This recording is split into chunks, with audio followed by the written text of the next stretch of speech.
வணக்கம். விழுப்புரம் மாவட்டம் திண்டிவனம் வட்டம் ரெட்டனை கிராமத்தில் அகில இந்திய காங்கிரஸ் கமிட்டி மாவட்ட தலைவர் பதவிக்கான சங்கதன் ஸ்ரீஜன் அபியான் என்னும் அமைப்பு சீரமைப்பு இயக்கத்தின் கருத்து கேட்டு கூட்டம் ரெட்டனை தனியார் திருமண மண்டபத்தில் திங்கட்கிழமையில் நடைபெற்றது. இந்த விளக்க பொதுக்கூட்டத்தில் மாவட்ட தலைவர் வழக்கறிஞர் ரமேஷ் தலைமையேற்றார். வட்டார தலைவர் மெடிக்கல் செல்வம் முன்னிலை வகித்தார். மாநில பொதுக்குழு உறுப்பினர் இலக்கண்ணன் வரவேற்றார். மேலிட பார்வையாளர் தெலுங்கானா சட்ட மேலவை உறுப்பினர் பல்மூர் வெங்கட் கிராம காங்கிரஸ் கமிட்டி தலைவர்களிடம் தனித்தனியாக கருத்துக்களை கேட்டறிந்தார்.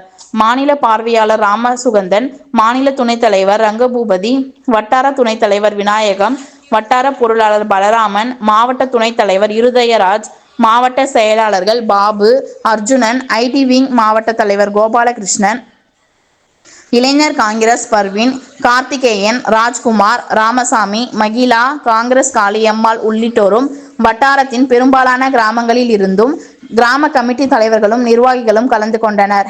ரெட் நியூஸ் தமிழ் செய்திக்காக துணை ஆசிரியர் செல்வம். செய்திகளை உடனுக்குடன் தெரிந்து கொள்ள ரெட் நியூஸ் தமிழ் சேனலை சப்ஸ்கிரைப் செய்யவும்.